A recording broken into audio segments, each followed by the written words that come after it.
Bom dia, uma satisfação, uma alegria poder chegar até na tua casa nessa manhã, nesse momento especial de culto, momento em que nós estamos online, até chegando até a sua casa. Eu peço licença para conversar contigo nessa manhã, para compartilhar contigo a palavra de Deus, palavra que quer falar ao teu coração, palavra que quer falar também ao meu coração.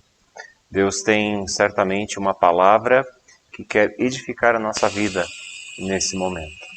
Hoje, dia 14 de fevereiro, domingo, dia do Senhor, dia que Deus pensou para que nós pudéssemos ter uma pausa na nossa agenda para poder descansar, para poder, enfim, viver a vida de uma outra maneira.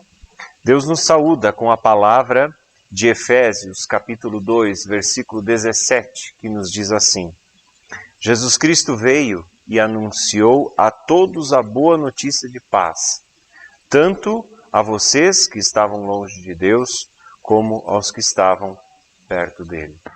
Esta palavra, ela mostra justamente que Jesus veio para trazer a boa notícia da salvação, a boa notícia do amor de Deus pela humanidade, a todas as pessoas. Aos que conhecem a Deus e aos que não conhecem a Deus. Aos que conhecem a Deus, eles só têm consciência disso. E eles sabem que são amados por Deus através de Jesus. Mas os que não têm consciência disso são amados da mesma forma por Jesus. Contudo, não têm essa consciência do amor de Deus. Deus te ama. Jesus te ama. Jesus veio ao mundo para que tu e eu pudéssemos sentir o amor de Deus. Amor pulsante, amor que traz vida, que traz esperança, que traz ânimo, amor que faz com que nós nos sintamos valorizados, especiais. Tu és especial para Deus, a tua vida é especial para Deus.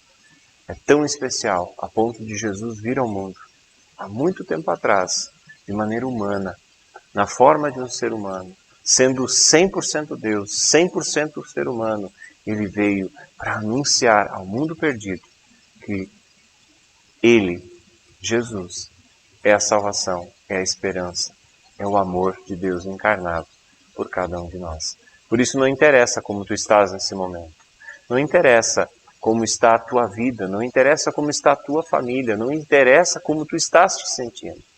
O amor de Deus por ti é tremendo, é grandioso, é gigantesco, é praticamente indescritível.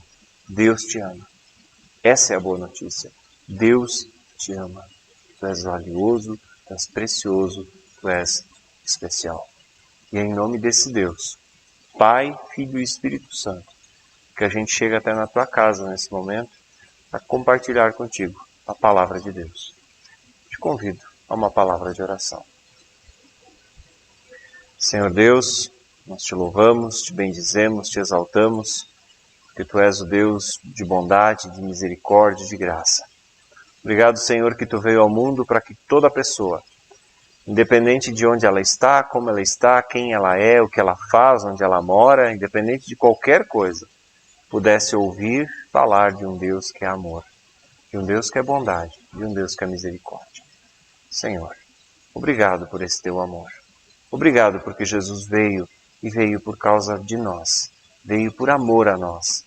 Tudo que ele fez na cruz foi por pura demonstração de amor. Amor encarnado, amor verdadeiro, amor comprometido com a humanidade. Obrigado por esse amor. Senhor, nós também queremos colocar esse tempo de culto em tuas mãos. Abençoa, Senhor, a pregação da tua palavra, o meditar na tua palavra e permite-nos, Senhor, sermos transformados, sermos restaurados por ti. Senhor, nós também nos achegamos a ti, conscientes de que somos pecadores. Tu nos conheces, tu sabes tudo que falamos, tudo que pensamos, tu conheces cada uma das nossas atitudes. E por isso, Senhor, nós te pedimos, perdoa-nos, torna-nos dignos e aceitáveis na tua presença. Assim oramos e entregamos tudo em tuas mãos, no nome santo de Jesus. Amém. Nós agora queremos acompanhar uma canção e, na sequência, então, a pregação da Palavra de Deus.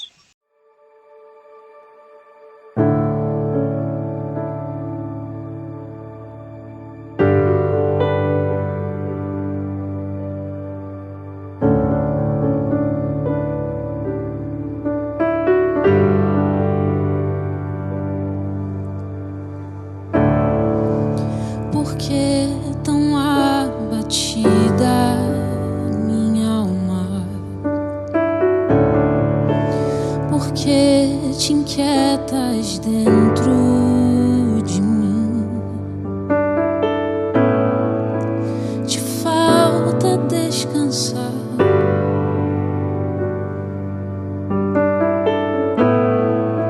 Te falta confiar.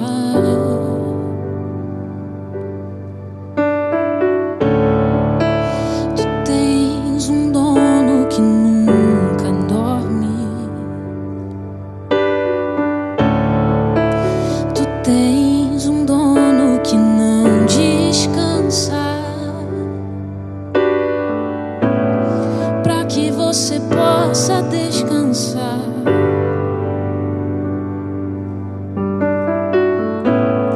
para que você possa confiar. Aquieta-te, acalma-te. Você pode acrescentar um dia sequer de vida assim. Aquieta-te e ouça a voz que vem pra te guiar.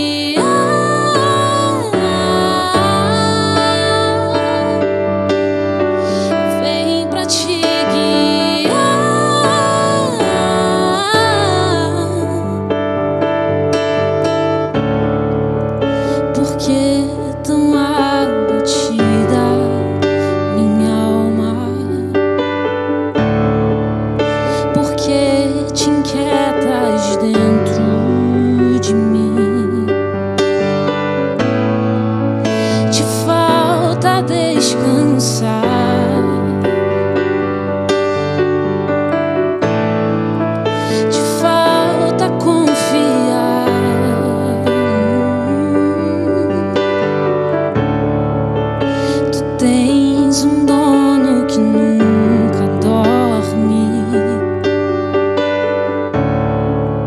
Tu tens um dono que não descansa, para que você possa descansar,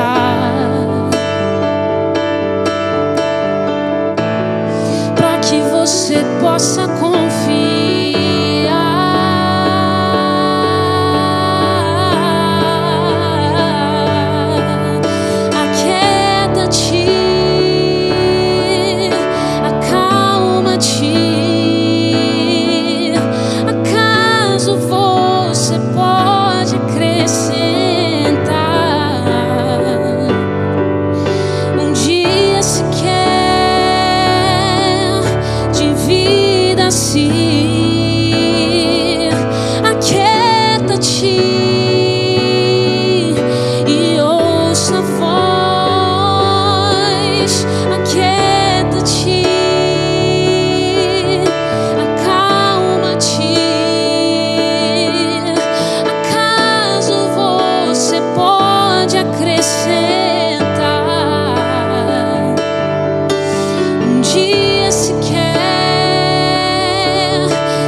Que a graça e a paz do nosso Senhor Jesus Cristo, o amor do Pai e a comunhão do Espírito Santo de Deus esteja contigo, agora e sempre.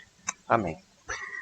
Nós temos conversado nas últimas semanas sobre uma série de pregações a partir de Gênesis. A inspiração para essa série brota do livro bíblico, obviamente, mas também pelo momento cultural que o Brasil vive. A Rede Record de televisão tem veiculado uma novela que é baseada no livro de Gênesis, na história bíblica do Gênesis. E eu pensei, puxa, que oportunidade, que gancho é esse da nossa cultura, do nosso momento televisivo brasileiro, para a gente conversar sobre o Gênesis. E a série, então, como tu pudeste ver aí no início, é Gênesis, sobre os começos e recomeços de Deus. A história do Gênesis, a história do livro bíblico de Gênesis, é tema da novela. Mas eu quero te estimular não a assistir a novela, mas a ler o texto bíblico. A ler o texto bíblico de Gênesis. Quer assistir a novela? Na boa, pode assistir. Mas assim, volta os teus olhos para o livro de Gênesis, para a história bíblica de Gênesis. A história bíblica do Gênesis, ela é tremenda. Por quê? Porque ela apresenta a realidade da vida humana de uma maneira muito pessoal, de uma maneira muito real. A gente parece que consegue imaginar algumas situações. O livro de Gênesis descreve o plano ideal de Deus e o que aconteceu com a humanidade.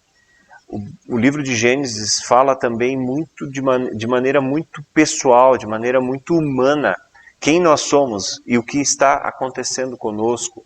A gente se identifica com alguns personagens do Gênesis. Vale muito a pena a leitura. Queria te estimular a isso, a ler o texto bíblico de Gênesis. É um texto riquíssimo, profundo, um texto extraordinário, um texto que nos traz a teologia da criação, a teologia do pecado, a teologia que nos revela por que o mundo vive nessa maleza que nós experimentamos cotidianamente. Vale muito a pena ler o livro do Gênesis. Pois bem, hoje nós queremos conversar sobre mais uma história do livro do Gênesis que é contada na novela. A história da Torre de Babel. A história da Torre de Babel. Diz assim o texto bíblico: no mundo todo havia apenas uma língua, um só modo de falar. Saindo os homens do Oriente, encontraram uma planície em Sinear e ali se fixaram. Disseram uns aos outros: vamos fazer tijolos e queimá-los bem. Usavam tijolos em lugar de pedras e piche em vez de argamassa. Depois disseram: vamos construir uma cidade com uma torre que alcance os céus. Assim, nosso nome será famoso e não seremos espalhados pela face da terra. O Senhor desceu para ver a cidade e a torre que os homens estavam construindo. E disse o Senhor: eles são um povo e falam uma só língua. E começaram a construir isso. Em breve, nada poderá impedir o que planejam fazer. Venham, desçamos e confundamos a língua que falam, para que não entendam mais uns aos outros. Assim, o Senhor os dispersou dali por toda a terra e pararam de construir a cidade. Por isso foi chamada de Babel, porque ali o Senhor confundiu a língua de todo o povo. Dali o Senhor os espalhou por toda a terra. Meu querido, minha querida, essa história nos fala de como de uma única língua surgiram várias línguas. E surgiu, então, uma forma diferenciada de falar por cada um dos povos. Vários outros povos, além do povo hebreu, também têm relatos de histórias de como surgiram as diversas línguas. Basta a gente olhar uma vez nos livros de antropologia de determinadas civilizações antigas. Mas esse não é o ponto central desse texto. Esse texto nos apresenta, sim, a história de como de uma língua surgiram várias, e isso fez com que o povo não se entendesse mais, e, portanto, o povo foi se dispersando por todo o Oriente Antigo. Mas o pano de fundo desta história, para mim, na minha visão, está em outro detalhe.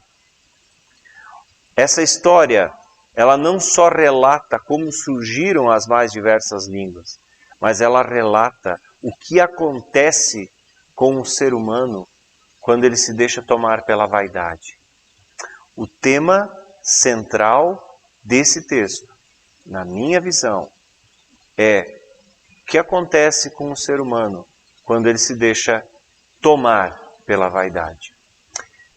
O povo estava caminhando do Oriente e eles chegam numa planície que tem o nome de Sinear. E ali eles dizem, é um bom lugar para construir uma cidade. E esse povo resolve construir uma cidade com uma mega torre. Eles queriam construir a maior torre que uma cidade pudesse ter, que chegasse até o céu. Ou seja, não é que chegasse até o céu, morada de Deus, mas chegasse numa altura muito grande. E isso daria respeito a esse povo. A gente tem que pensar, tem que lembrar que as muralhas de uma cidade e as torres de uma cidade eram fundamentais para a defesa, eram fundamentais para a segurança. Quanto mais alta uma torre, mais segurança. Por quê? Porque ampliava o leque de visão dos guardas. Os guardas no alto de uma torre de 5 metros tinham X metros de abrangência de visão. Agora, uma torre de 10 metros, a abrangência é muito maior.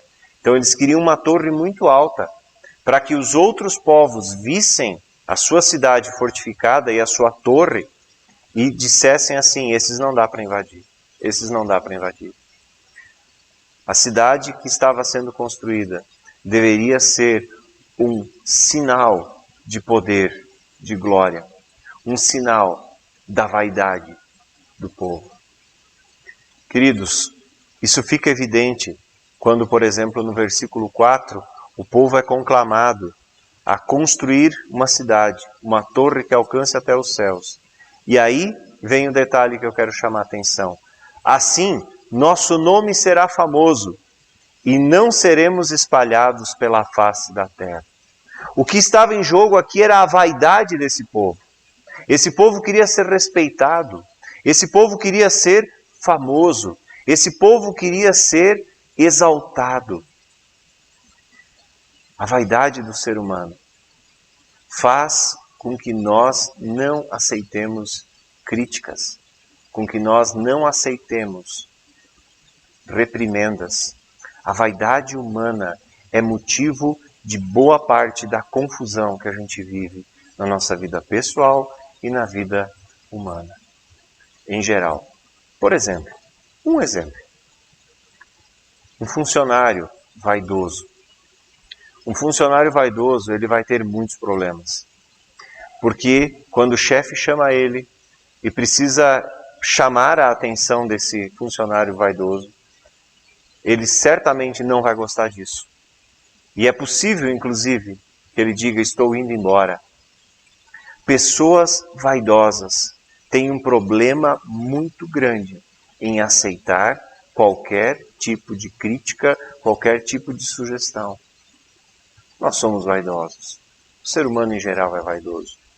O ser humano em geral não gosta de ser colocado em segundo plano. Nós queremos estar em primeiro plano. Desde o Jardim do Éden, desde a queda, desde a expulsão do Jardim do Éden, desde Gênesis 3, nós não gostamos de reprimendas. Nós não gostamos de estar em segundo plano. Nós queremos sempre estar em primeiro plano.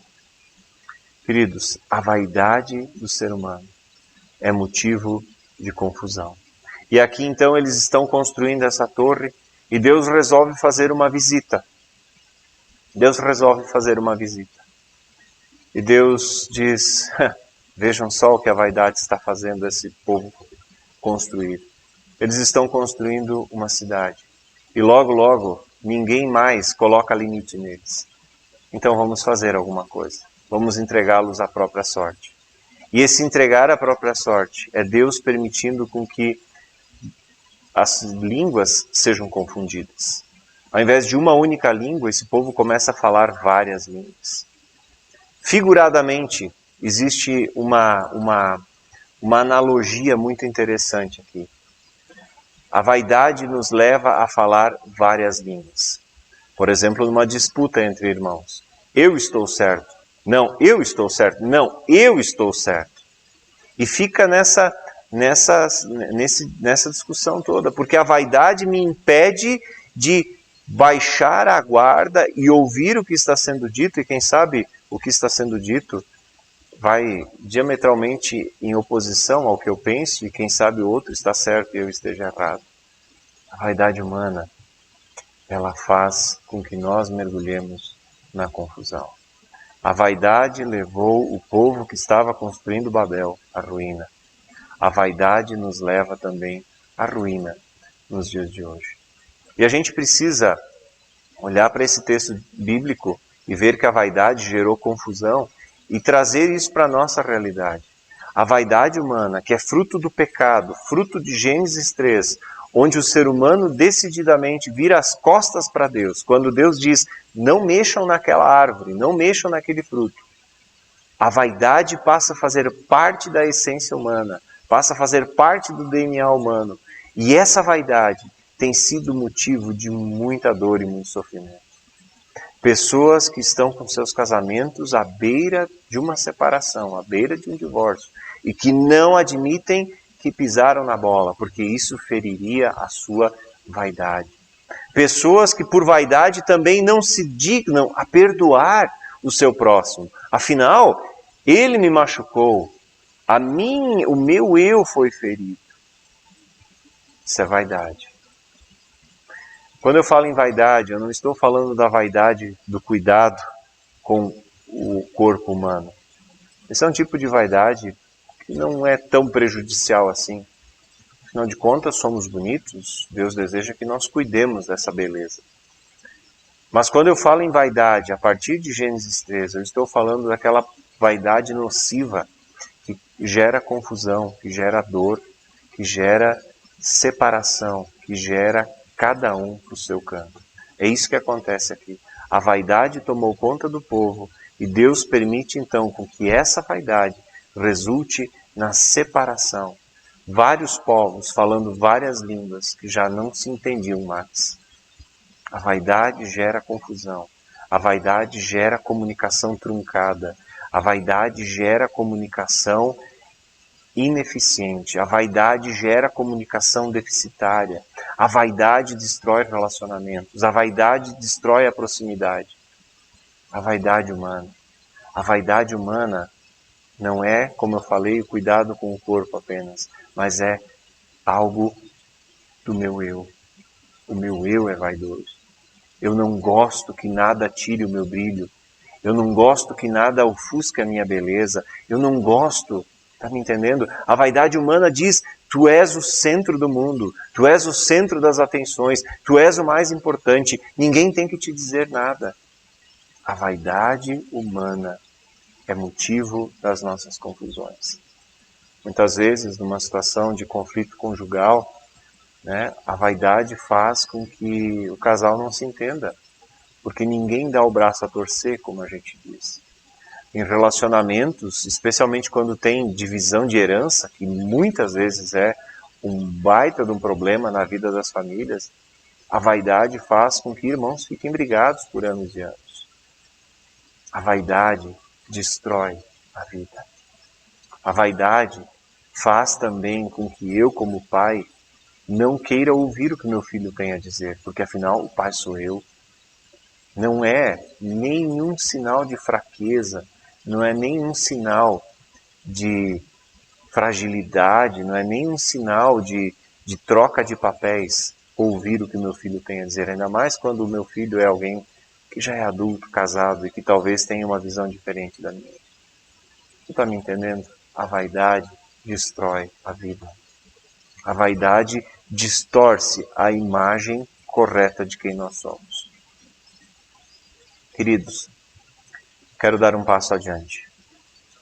A vaidade, ela me afasta de Deus. Por quê?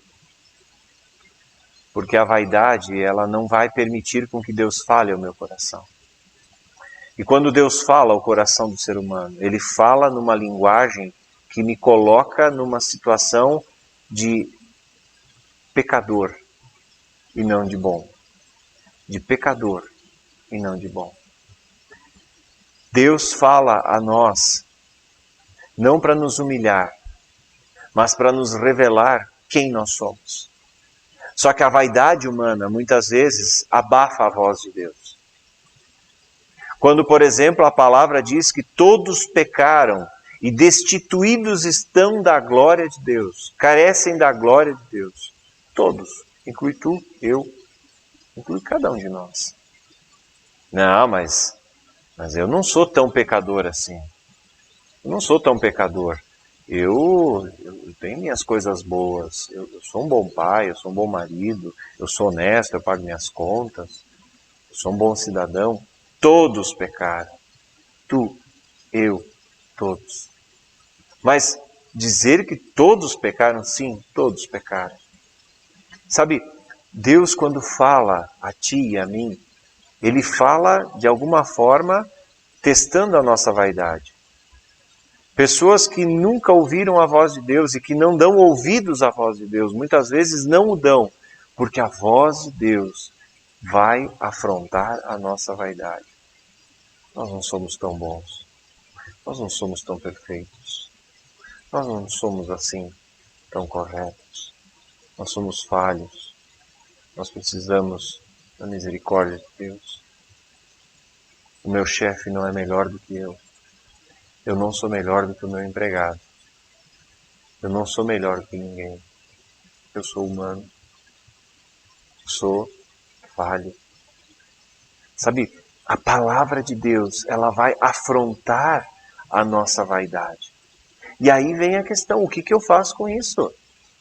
Ou eu digo, não, Deus não está certo, ou eu digo, sim, Deus está certo. Ou eu assumo de fato que eu sou alguém vaidoso. Ou eu assumo de fato que em muitos momentos eu quero ser o dono do meu nariz. Eu quero ser aquele que governa a minha vida. Eu quero ser aquele que governa a minha história. Aquele que faz as coisas acontecerem. O ser humano não passa de barro. O ser humano não passa de pó, meu querido. O ser humano não passa de um amontoado de pó que tem em si o fôlego da vida. E a vaidade leva pessoas à destruição. Eu lembro aqui da história daquele homem rico, história lá de Marcos, capítulo 10, onde nós lemos que um jovem senhor rico chega para Jesus e diz, bom mestre, o que devo fazer para ser salvo? E aí Jesus diz para ele, olha, tu conheces os mandamentos. Honra pai e mãe, não matarás, não adulterarás, não dirás falso testemunho, etc, etc, etc. E o homem estufa o peito e com muito orgulho diz, Senhor, tudo isso eu tenho observado desde a minha juventude. E aí Jesus mexe no ego dele, Jesus mexe na vaidade dele, mexe naquilo que fazia o coração dele se sentir vaidoso. Jesus diz, falta uma coisa. E é interessante que Jesus menciona os mandamentos éticos, vamos dizer assim, os mandamentos parenéticos, né, na linguagem mais técnica. Mas Jesus menciona os mandamentos que têm a ver com a conduta. E Jesus deixa propositalmente fora os mandamentos que têm a ver com a alma. Jesus diz para esse jovem, falta uma coisa. Vai e vende tudo que tu tem e dá aos pobres e aí vem me seguir. Por que Jesus diz isso? Porque Jesus sabia que esse homem era vaidoso no sentido de se orgulhar, de fazer tudo certinho, como tinha que ser. Ele não traía a sua esposa, ele não enganava ninguém, ele era honesto nos seus negócios, ele honrava pai e mãe, ele não dizia falso testemunho e assim por diante, mas ele tinha um coração longe de Deus. Ele se orgulhava da sua santidade hipócrita, da sua santidade de faz de conta, mas o coração desse homem estava longe de Deus. E por estar com o coração longe de Deus, esse homem estava tomado pela sua vaidade. Eu imagino quando Jesus está mencionando os mandamentos, esse homem estufando o peito e dizendo, então eu estou tranquilo, então eu vou para o céu. E aí chega Jesus e puxa o tapete dele e desmonta ele. pela sua vaidade. Jesus diz, falta uma coisa, teu coração não é meu. Queridos, a vaidade leva o ser humano a rompimentos de relacionamento. Se eu lembro de Adão e Eva. Adão e Eva, quando mexeram naquela fruta que não poderia mexer, na hora em que Deus vem conversar com eles, eles não permitem, eles não admitem o seu erro. E eles ficam jogando a culpa em alguém. Isso é vaidade. A vaidade não me permite assumir o meu erro. A vaidade não me permite admitir eu errei. A vaidade não me permite. E é interessante, nesses tempos de pós-modernidade em que nós vivemos, como as pessoas são vaidosas nas redes sociais. Como as pessoas são vaidosas. Elas apresentam o melhor de si. E aí tem mais um detalhe. Quando é para criticar alguém, elas vão lá e vão criticando. Mas elas não têm a coragem de falar isso no face to face, no face a face. A vaidade delas, quando é aferida, faz com que elas soltem o verbo nas redes sociais. Mas essa mesma ferocidade, essa mesma vontade de falar as coisas, não se concretiza no dia a dia. Tudo fruto da vaidade. Queridos, a vaidade tem matado a humanidade. A vaidade tem matado.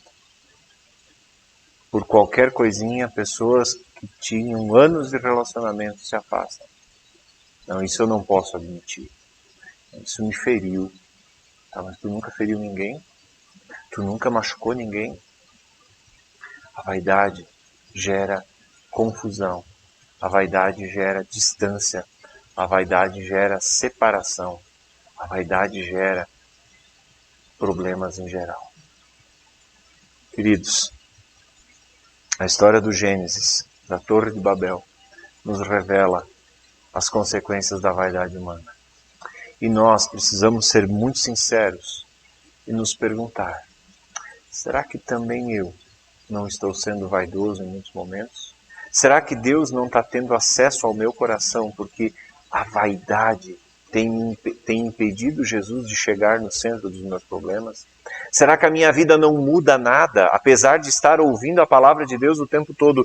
Por quê? Porque a vaidade tem tomado conta do meu coração de tal forma que Deus não consegue mais fazer transformação ali dentro. São perguntas que a gente precisa fazer. O coração de um vaidoso não é ensinável. O coração de um vaidoso não é ensinável. O coração de um vaidoso não se deixa ajudar. O coração de um vaidoso não quer ouvir.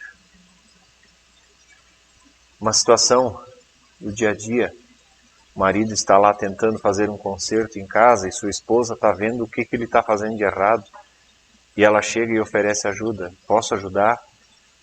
Qual é a reação? Não. Está tudo sob controle. Tudo de boa. Está tudo dominado. A vaidade.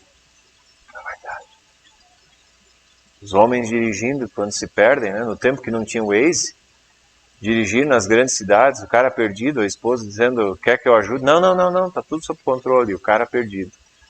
Vaidade. A vaidade gera problemas na nossa vida. A vaidade nos destrói. A vaidade nos quebra. A vaidade gera dor de cabeça e confusão. A cura da vaidade está em Jesus. A cura da vaidade está quando Jesus demonstra por nós a sua misericórdia e nós recebemos essa misericórdia como um presente. Eu penso aqui na história do Zaqueu. Zaqueu é alguém que se despe, que joga fora toda a sua vaidade. Quando depois de acolher Jesus na sua casa, diz, Senhor, eu quero dar aos pobres metade do que eu tenho. E se de alguém eu roubei alguma coisa, eu quero devolver 4 vezes mais. Um homem vaidoso como Zaqueu, que gostava do dinheiro, que tinha no dinheiro seu Deus, de repente abre mão e se humilha a ponto de dizer: eu roubei pessoas, então eu quero devolver 4 vezes mais. Ele se despe, ele tira toda a sua capa de vaidade, diz: Senhor, eu preciso de salvação. E Jesus diz: hoje houve salvação nesta casa. Queridos, quando a gente tira a capa da vaidade, quando a gente tira a capa da vaidade, lembrando que a vaidade aqui é: eu sou bom, eu sei, eu não sou tão pecador, tudo isso que nos impede de ter uma autoimagem adequada. Quando a gente se despe da vaidade e a gente ouve a voz de Deus, a gente é transformado. Muitas vezes a gente não é transformado porque a gente não se deixa tocar nos nossos motivos de vaidade. Deus quer desconstruir, Jesus quer desconstruir a nossa vaidade. Nós somos aqueles pecadores que carregam no DNA a marca de Gênesis 3. E se Jesus não tirar de nós a vaidade e não deixar com que o nosso coração, e nós não permitirmos com que Jesus tenha acesso ao nosso coração, nós vamos morrer na vaidade e na confusão. Coração vaidoso não se deixa ensinar. A pessoa vaidosa se arrebenta, mas não admite que precisa de ajuda. A pessoa vaidosa não admite que precisa de um novo começo. Deus quer recomeçar uma história com cada ser humano, sabia? Contigo, comigo, diariamente. Mas para isso nós precisamos nos despir da nossa vaidade. Deus quer recomeçar a tua história. Deus quer recomeçar a tua família. Deus quer recomeçar os teus relacionamentos. Deus quer te dar amigos de novo. Mas para isso tu precisas te despir da tua vaidade. Te despir na presença de Deus. E quando a gente está nu na presença de Deus, quando a gente está como Deus nos conhece, sem máscaras, nu, completamente nu, despido da nossa vaidade, aí sim, Deus consegue começar e recomeçar alguma coisa na tua e na minha vida. A nossa família pode ser restaurada e recuperada se nós despirmos da nossa vaidade, admitirmos que precisamos de ajuda e admitirmos que talvez eu seja o motivo do problema, o causador do problema. Mas para chegar nesse ponto, o Espírito Santo precisa chacoalhar a nossa vida, precisa tocar na nossa vida, precisa chegar até nós e nos mexer por dentro. E muitas vezes o Espírito Santo faz isso, mas a gente não quer ouvi-lo. A vaidade acabou com Babel. A vaidade acaba também hoje em dia com muita gente. Que Deus nos ajude a não sermos vaidosos. Que Deus nos dê o espírito de humildade, que é exatamente o oposto da vaidade, a humildade. Que Deus nos dê o espírito de humildade para reconhecer que Ele sabe o que é melhor para nós, para reconhecer que nós somos pecadores, para reconhecer que nós precisamos de ajuda, para reconhecer que nós não passamos de um punhado de pó, para reconhecer que nós não somos mais do que um punhado de pó, que recebeu a vida que é de Deus. Que Deus cresça em nós e que nós diminuamos. Vira e mexe. Constantemente eu repito essa oração nas pregações. Constantemente eu repito essa oração de João Batista na minha vida. Convém que eu diminua, que a minha vaidade se vá, para que Jesus possa crescer em mim. Que assim seja na tua e na minha vida. Amém. Te convido a uma palavra de oração. Senhor, ajuda-nos a viver em humildade. Tira de nós toda a vaidade, para que a Tua palavra possa tocar profundamente na nossa alma, transformando e recomeçando as nossas histórias. Livra-nos, Senhor, da vaidade, das garras da vaidade. Babel foi destruída por conta da vaidade. Deus permitiu com que eles fossem dispersos por conta da vaidade. Senhor, dá-nos a humildade e assim, dessa forma, torna-nos cada vez mais parecidos contigo. Nós oramos e pedimos no nome de Jesus. Amém. Fica o convite para na semana que vem continuar nos acompanhando nesta série. Nós já estamos nos encaminhando para o final dela, temos aí mais alguns domingos que queremos conversar sobre esse tema. Quero também te desafiar a continuar sendo fiel à nossa comunidade. Nós estamos migrando para o processo de dizimistas aqui na comunidade e tu és convidado a trazer o teu dízimo presencialmente ou a depositar na conta que vai ser projetada depois aí no final do culto, mas que nós nos lembremos da nossa fidelidade. A nossa fidelidade financeira é muito importante para a nossa comunidade. E tu que tens sido fiel, muito obrigado. Deus abençoe imensamente a vida de cada um de nós. Um forte abraço e nos vemos então na semana que vem. Que a bênção de Deus, o Todo-Poderoso, Pai, Filho e Espírito Santo, esteja contigo e te acompanhe, hoje e sempre. Amém. Até mais.